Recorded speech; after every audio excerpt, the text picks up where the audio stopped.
नमस्कार स्वामी भक्तांनो, आजचा दिवस तुम्हाला खूप शुभ आणि फलदायी भरभराटीचा जावो अशी मी स्वामींच्या चरणी प्रार्थना करून या व्हिडिओला सुरुवात करते। चला तर बघूया आजचा व्हिडिओ। तर आपल्याला माहीतच आहे की आता गुरुपौर्णिमा जवळ येत आलेली आहे आणि त्या निमित्ताने आपण काही ना काहीतरी सेवा चालू करत आहोत। कुणाच्या चालू झाल्या असतील आणि प्रत्येकजण आपापल्या पद्धतीने सेवा करण्याचा इथे प्रयत्न करत आहे। तर आपण इथे स्वामी चरित्र सारामृताचे पारायण करणार आहोत। ते का करायचे आहे? कारण गुरुपौर्णिमेच्या निमित्ताने हे पारायण केल्याने आपल्याला त्याचे अधिक पटीने फळ मिळणार आहे। आपण पारायण तर नेहमी करतच असतो, प्रत्येक वेळेला आपण जेव्हा मनात येईल तेव्हा आपण स्वामींचे पारायण सुरू करत असतो, दत्तगुरूंचे पारायण आपण सुरू करत असतो। पण या निमित्ताने जर गुरुपौर्णिमेच्या निमित्ताने आपण जर स्वामींचे स्वामी चरित्र सारामृत पारायण केले तर त्याचे फळ आपल्याला विशेष मिळणार आहे। तर पारायण कसे करायचे?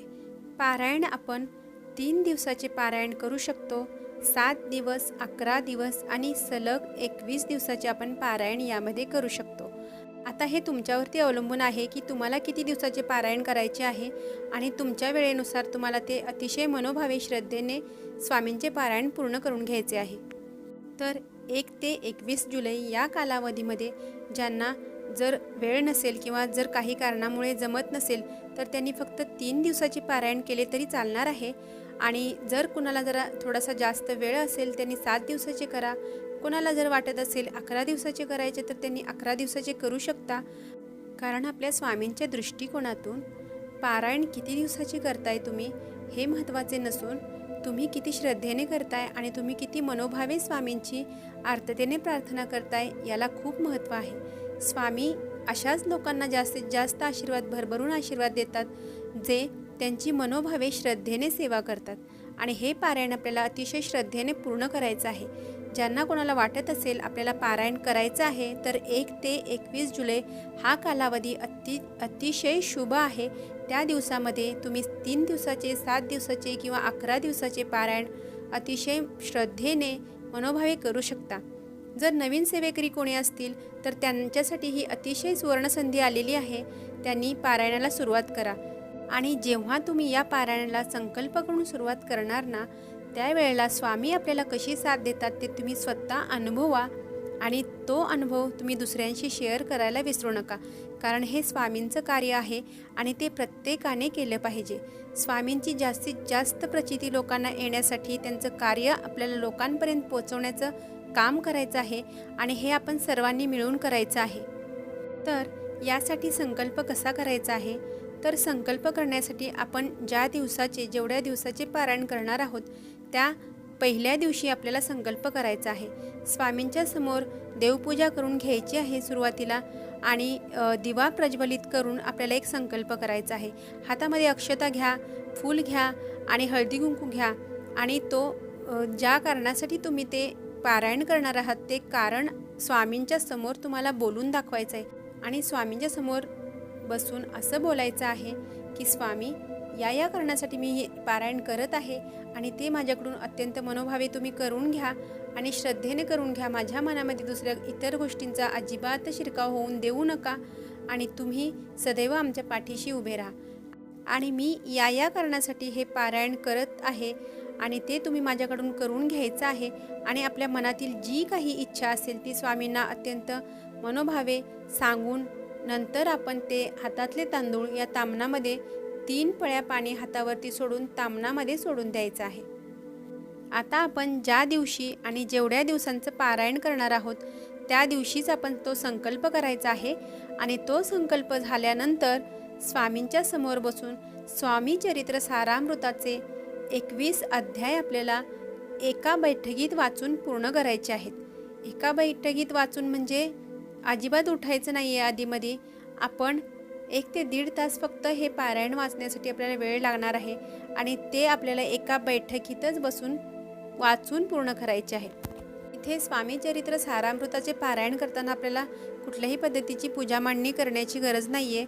अतिशय श्रद्धेने फक्त आपल्याला हे पारायण 21 दिवस किंवा 7 दिवस, 11 दिवस किंवा 3 दिवसाचे असेल तर 3 दिवस ते मनोभावे वाचून ग्रंथपठण करून आपल्याला अतिशय मनोभावे स्वामींची ती सेवा पूर्ण करून घ्यायची आहे।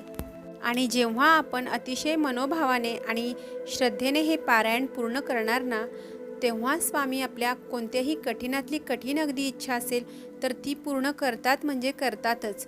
कारण माझा हा अनुभव आहे. जेव्हा मी पहिल्यांदा पारायण केलं होतं, नवीन स्वामी सेवेकरी होते मी, त्यावेळेला मला काहीच माहीत नव्हतं आणि त्या दिवशी अचानक माझ्याकडून स्वामींनी ते पारायण करवून घेतलं. पहिल्यांदाच माझ्याकडून करवून घेतलं म्हणजे माझ्या मनामध्ये इतकी दृढ इच्छा निर्माण झाली की स्वामींचे पारायण आपल्याला करायचे आहे. आणि ते गुरुपौर्णिमेच्या निमित्तानेच त्यावेळेला मी केलं होतं पहिल्या वेळेला. आणि त्यावेळेला मला इतके छान छान अनुभव स्वामींनी दिले ना, तर ते बघून मला आता खरंच तुमच्याशी ही गोष्ट शेअर करावीशी वाटली. आणि जिथे आपली श्रद्धा असते ना, तिथे देव असतो. म्हणजे आपण जर श्रद्धेने कोणतंही काम करा, तुम्ही स्वामींचं दुसरं काहीही नाही केलं तरी चालेल, फक्त श्रद्धेने तुम्ही त्यांचं नाम घ्या, नामस्मरण करा, तरीसुद्धा स्वामी तुम्हाला साथ देतील. पण आपल्याला काहीतरी चुकीच्या गोष्टी असतात, काही कारणामुळे एखाद्यावरती आपण रागवतो, चिडतो, रागराग करतो किंवा एखाद्याचा आपल्याला स्वभाव आवडत नाही, त्यामुळे आपण त्याच्यावरती चिडचिड करत असतो. या गोष्टी आपण पूर्णपणे टाळायच्या आहेत. निंदा नालस्ती करायची नाही आहे. कुणाला एकमेकाच्या गोष्टी दुसऱ्याला सांगणे किंवा त्याच्या पाठीमागे त्याच्याबद्दल काहीतरी वाईट साईट चुकीचा अपशब्द बोलणे, या गोष्टी मात्र स्वामींना आवडत नाहीत. आणि ह्या गोष्टी टाळल्या आणि आपण जर अतिशय भावे प्रेमळ मनाने जर आपण हे काम केलं तर नक्कीच स्वामी आपल्याबरोबर असणार आहेत आणि ते सदैव आपल्या पाठीशी असणार आहेत. तर अशी होती ही छोटीशी माहिती पारायणाबद्दल. आणि पारायणामध्ये नियम व अटी वेगळ्या काहीच नाही आहेत. फक्त चांगले राहा, सद्गुणी राहा आणि लोकांना सदैव मदत करण्यासाठी तयार राहा. कारण आपण जर दुसऱ्यांसाठी काही ना काहीतरी करत असतो, त्यावेळेला तो परमेश्वर म्हणजे आपले स्वामी आपल्यासाठी नक्कीच काहीतरी चांगलं करत असतात. आणि ते आपल्याला दिसत जरी नसेल तरी ते आपल्यासाठी ती गोष्ट होतच असते. त्यामुळे आपण स्वामींचे कार्य लोकांपर्यंत पोहोचवलं पाहिजे आणि जास्तीत जास्त स्वामीसेवक घडवले पाहिजेत आणि त्यांच्या अडचणी दूर करण्यासाठी आपण त्यांना मार्ग दाखवला पाहिजे. आणि याचमुळे आपले स्वामी आपल्यावरती प्रसन्न होतात आणि ते आपल्याला भरभरून आशीर्वाद देतात. नाहीतर तुम्ही कितीही सेवा करा आणि जर तुमच्या वागण्यामध्ये जर चुकीच्या गोष्टी घडत असतील, नकळत घडत असतील, मी म्हणत नाहीत आपण मुद्दामून करतो, काही वेळेला आपल्याकडून नकळत त्या चुका घडतात, तर अशा वेळेला स्वामी आपल्याला साथ देत नाहीत आणि ते आपल्यासोबत नसतात. कारण त्यांना त्या गोष्टीच आवडत नाहीत, तर ते आपल्याला साथ का देतील? मग आपल्याला जर स्वामींचे निस्सीम भक्त व्हायचे असेल तर त्यांनी जे सांगितलेलं आहे, जो मार्ग सांगितलेला आहे, तो आपल्याला करणं भाग आहे. कुठेतरी काहीतरी कुणाचं तरी ऐकून कुठलीही गोष्ट आपण करायची नाही आहे. आपण जे आपल्याला स्वामींचे जे नियम आहेत आणि स्वामींचे आचार विचार जे आहेत ते घेऊन आपल्याला पुढे चालायचं आहे.